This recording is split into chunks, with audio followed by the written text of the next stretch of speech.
महादेव. अध्याय 43. दक्षाचा यज्ञ शिवकृपेने संपन्न झाला. ब्रह्मदेव नारदांना म्हणाले, हे मुने, या प्रकारे श्रीहरी देवश्री देवऋषी मी केलेली स्तुती ऐकून महादेव प्रसन्न झाले. त्यांनी सर्वाकडे कृपादृष्टीने सर्वत्र पाहिले.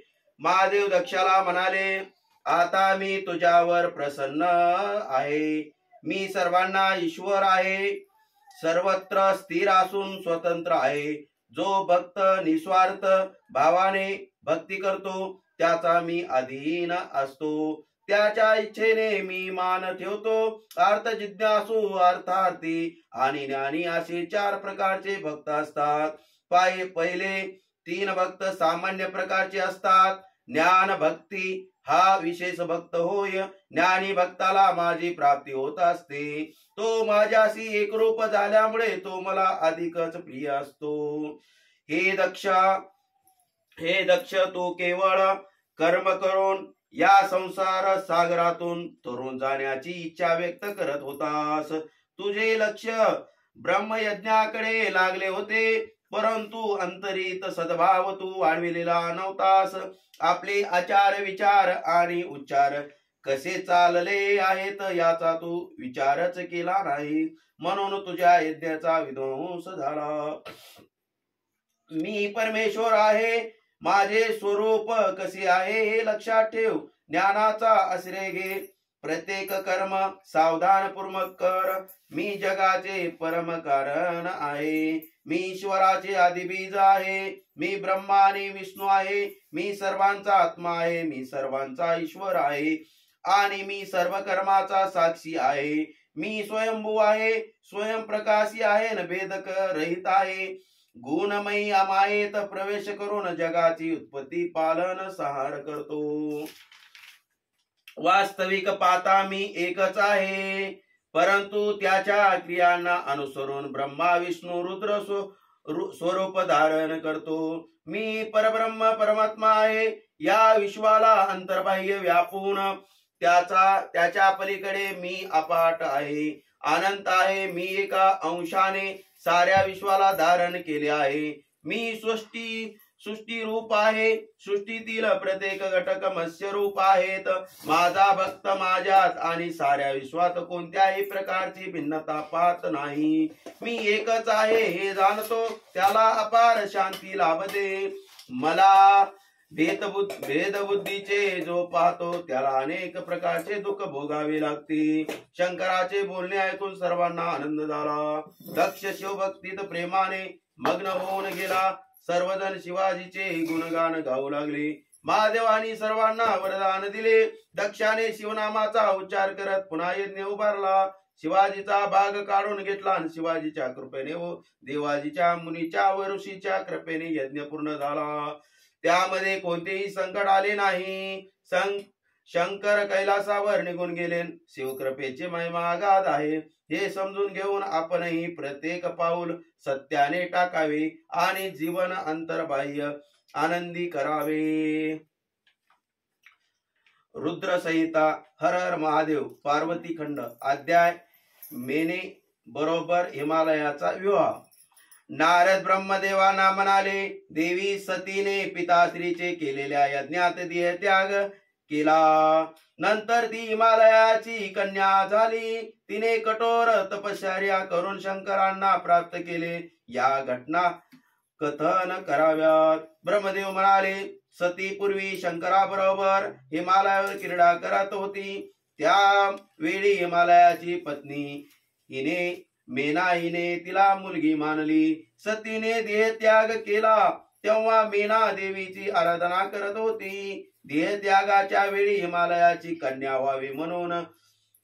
व्हावी अशी इच्छा धरल्यामुळे मेनेची कन्या झाली. तिने पार्वती नाव धारण केले. तपश्चर्या करून शिवाजींना पती म्हणून प्राप्त करून घेतले. उत्तरेकडे हिमालय नावाचा विशाल पर्वत आहे. तो पर्वत समृद्ध आहे. पूर्व व पश्चिमेला दोन्ही बाजूला समुद्राला भिडला आहे. तो नाना प्रकारच्या रत्नाचा आगर आहे. असंख्य वृक्ष आहेत. व त्यावर वेगवेगळे पशु पक्षी आहेत, ते देवता ऋषी मुनी व सिद्ध राहतात. हा पर्वत शंकरांना अतिशय प्रिय असा आहे. या पर्वतावर अनेकांनी तपश्चर्या केली आहे. या तपश्चर्या सफल झाल्या आहेत. या हिमालयात अनेक प्रकारचे धातू सापडतात. हा पर्वत अत्यंत रमणीय व शुभ असा आहे. येथे अनेक साधक सिद्ध झाले आहेत. भगवान विष्णूचा तो अंश आहे. एके दिवशी आपले कुळ वाढावे म्हणून हिमालयाने आपण विवाह संपन्न व्हावे असे ठरविले. तेव्हा सर्व देव पितराकडे गेले व म्हणाले, पितरांनो, तुम्ही प्रसन्नतेने आमचे विचार ऐका. तुमची मेना नावाची मंगलदायक जी कन्या आहे ती पर्वतराज हिमालयास द्या. त्यामुळे तुमचे कल्याण होईल. पितरांनी देवाचे विचार मान्य केले. आपल्या कन्येला मिळालेल्या शापाचे स्मरण करून त्या विवाहाला संमती दिली. सर्व तयारी करून मेनेचा विवाह हिमालयाशी करून दिला. विवाह विष्णू देव देवता ऋषी मुनी आले होते. सर्वांनी पितराची आणि हिमालयाची मनोभावे स्तुती केली. सर्व समारंभा शिवाजी स्तुती केली. मेनेला घेऊन हिमालय आपल्या घरी आला. हर हर महादेव. अध्याय 2. सनत कुमारांचा कन्यांना शाप. नारद ब्रह्माजींना म्हणाले, विधाता, मेनेची उत्पत्ती कशी झाली ते सांगा. तिला मिळालेल्या शापाची कथा सांगा. ब्रह्मदेव म्हणाले, नारदा, दक्ष हा माझा पुत्र होय. त्याला अनेक कन्या झाल्या. त्याने कश्यपादी मुनीशी त्याचे विवाह करून दिला. त्यांनी स्वधाना कन्या पितरांना दिली. तिला मेना, धन्या व कलावती अशा 3 कन्या झाल्या. त्या पितरांच्या मानस कन्या होत्या. त्या श्रेष्ठ योगिनी, ज्ञानी व सर्वत्र संचार करणाऱ्या होत्या. त्यांना लोकमाता म्हटले जात होते. त्यांचे स्मरण देखील फलप्राप्ती करून देत होते. एके दिवशी त्या पितृकन्या श्वेतदीपांत विष्णूचे दर्शन घेण्यासाठी गेल्या होत्या. त्यांनी श्रीहरीला वंदन केले. त्यावेळी सनकादिक सिद्धगण होते आले. त्यांनी श्रीहरींना वंदन केले. सनकादिक आल्यावर सर्वजण उठून उभे राहिले व त्या 3 भगिनी तेथेच बसल्या. त्यांनीच नमस्कार केला नाही.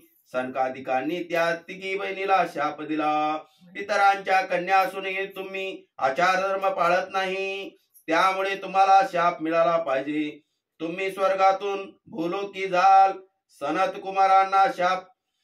कुमारांचा शाप ऐकून 3 आश्चर्यचकित झाल्या. त्यांनी मुनीश्वरांना साष्टांग नमस्कार घातला आणि त्या म्हणाल्या, आम्ही चुकलो, आम्हाला क्षमा करा. आमच्यावर प्रसन्न व्हा आणि पुन्हा स्वर्ग प्राप्ती कशी होईल ते सांगा. सनत कुमार म्हणाले, हिमालय पर्वत हा विष्णूचे अंशरूप आहे. मेना ही त्यांची पत्नी होईल. हिच्या पोटी पार्वती जन्माला येईल. दुसरी कन्या धन्या ही जनकाची पत्नी होईल.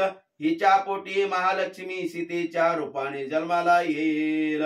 तिसरी कन्या जी द्वापार युगात वृषभान वैश्याची पत्नी होईल. हिला राधेची माता होण्याचा सौभाग्य लाभेल. पार्वतीच्या वरदानाने मेनेला त्याच देहाने कैलास पद मिळेल. धन्येला वैकुंठ पद मिळेल. कलावतीला राधेस जीवनमुक्त होऊन त्रिलोक्य जाईल. भूलोक प्राप्त झाल्यावर तुम्ही मनुष्यप्रमाणे व्यवहार कराल. विवाहानंतर तुम्हाला संतती होईल. तुमच्या कन्येला सुयोग व प्राप्त होईल. विष्णूच्या दर्शनाने तुमचा कर्मक्षय होईल. मेनेची कन्या पार्वती ही तपाने शंकराची प्रिय होईल. धन्येची कन्या सीता श्रीरामचंद्राची पत्नी होईल. कुलावतीची कन्या राधा होऊन ही कृष्णाची सखी होईल. हर हर महादेव. अध्याय 3. उमादेवीची भगवंताकडून स्तुती. नारद ब्रह्मदेवाना म्हणाले, पिताश्री, आपण मेनेचा पूर्वजन वृत्तांत सांगितला, तिच्या विवाहाचा प्रसंग सांगितला, त्यानंतर पुढे काय झाले ते सांगा. ब्रह्मदेव म्हणाले, नारद विवाहानंतर पर्वतराज हिमालय मेनेला घेऊन घरी आला. त्यावेळी सर्वांनी आनंद उत्सव साजरा केला आणि काही दिवसांनी विष्णू आदी देव आणि मुनी हे भेटीस आले. त्यांना पाहून हिमालयाने त्यांचे स्वागत केले, त्यांना मनोभावे नमस्कार केला व अंतकरणापासून त्यांचा आदर सत्कार केला. आपणामुळे माझे जीवन सफल झाले असे सांगितले आणि आगमनाचा हेतू विचारला. त्यांचे बोलणे ऐकून देवांना व मुलींना आनंद झाला. ते म्हणाले, हे हिमालया, पूर्वी दक्ष कन्या सतीच्या रूपाने प्रगट झाली, रुद्रदेवाची पत्नी होऊन राहिली. नंतर पित्याने अपमान केल्यामुळे तिने देहत्याग केला आणि परमपदाला पोहोचली. आता ती तुझ्या पत्नीच्या उदरी जन्म घेणार आहे. ही उपवर झाली, ही शंकरांना दे, त्यामुळे तुला सर्व देवता वश होतील. हे ऐकून हिमालयाला अतिशय आनंद झाला. जगदंबा आपल्या घरी येणार ही वार्ता मेनेला सांगितली. सर्वजण जगदंबेला शरण गेले, तिची स्तुती करू लागली. हे सदाशिवा प्रिये दुर्गे जगदंबे, आम्ही तुला नमस्कार करतो. तू परम कल्याणकारी आदिशक्ती आहे. तू संपूर्ण विश्वाला अंतर्बाह्य व्यापून आहेस. तू शुभकारक आहेस. तू स्थूलही आहेस आणि सूक्ष्मही आहेस. खरोखर तूच सूर्याचा परम आश्रय आहेस. तूच श्रद्धा आहेस, धृती आहेस आणि सर्व गोचर आहेस. तू सर्वांच्या प्रपंचाला प्रकाशित करणारी आहेस. तू ब्रह्मापासून तृणापर्यंत सर्वांचे पालन करणारी आहेस. तू सनातन आहेस. आदिदेवीला आम्ही नमस्कार करतो. तू वेदमाता गायत्री आहेस, सावित्री आणि सरस्वती आहेस. तू धर्माचे स्वरूप आहेस. तू सर्व साक्षी सर्वेश्वरा आहेस. प्राणी मात्रात ठिकाणाची दया, शांती, क्षमा तूच आहेस. तू सर्वांच्या हृदयातील आनंद कमल विकसित करणारी आहेस. तू पंचतत्वाचे सार रूप आहेस. तू देव समूहाची शक्ती आहेस. हे देवी, हे विश्वाचे कल्याण व्हावो, सर्वाची लालन पालन व्हावे, यासाठी आमच्यावर प्रसन्न हो. हर हर महादेव. अध्याय 4.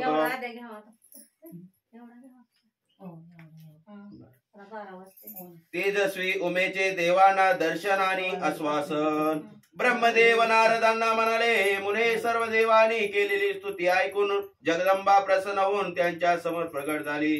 ती अनेक सूर्य समान तेजस्वी होती. शिवलोकात वास्तव्य करणारी ती देवी सर्व गुण संपन्न होती. वास्तविक ती गुण निराकार असली तरी त्रिगुणाचे ऐश्वर्य धारण करणारी होती. साकार रूपाने प्रकट झालेली होती. ती त्रिदेवाची जननी आहे.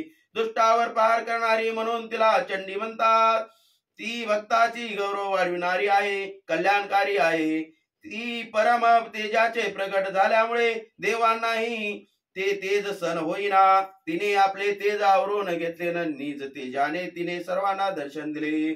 ऋषीगणांनी तिला नमस्कार केला व म्हणाले, तू हिमालयाची कन्या म्हणून अवतीर्ण हो. रुद्रदेवानी पत्नी होऊन त्याचे विरह दुःख दूर कर. आम्हा सर्वांना सुखी कर. अशा तऱ्हेने विनंती करून विष्णू आदी सर्व देवांनी तिला नमस्कार केला. उमा त्यांच्या स्तुतीने प्रसन्न झाली होती. ती म्हणाली, हे श्री हरी, मी आपणा सर्वांवर प्रसन्न झाले आहे. तुम्ही आपल्या स्थानी सुखाने राहा. मी योग्य वेळी हिमालय आणि मेना यांच्या कन्येच्या रूपाने अवतार घेईन. रुद्रदेवाची पत्नी व्हावे ही माझी सुप्त इच्छा आहे. दक्षाने माझ्या स्वामींचा अपमान केल्यामुळे मी यज्ञस्थळी जाऊन स्वदेहाचा त्याग केला. तेव्हापासून माझे पती दुःखात आहे. ते नेहमी माझी चिंता करतात. त्यांनी सतीच्या अस्थिची माळ गळ्यात घातली आहे, तरी देखील मन शांत झाले नाही. त्यांना नेहमी माझी आठवण येते. माझा विरह सहन न झाल्याने ते सदैव फिरत असतात. वास्तविक शिव तर सर्व विकारांचा पलीकडील आहेतन, परंतु लोकांच्यासाठी ही त्यांची लीला आहे. मनुष्याप्रमाणे ते वागतात, त्यांच्यासारखे विरहवाणी बोलतात. मी पृथ्वीवर अवतीर्ण व्हावे आणि त्यांनी माझे पाणी ग्रहण करावे अशी त्यांची स्वतःची इच्छा आहे, ती मला मान्य देखील आहे. यासाठी मी अवतार घेऊन भक्ती व तपाने त्यांचे प्रिय होणार आहे. तरी स्वस्थानी जाऊन शिव भजन करा, त्यांच्या कृपेने दुःख दूर होईल. हर हर महादेव.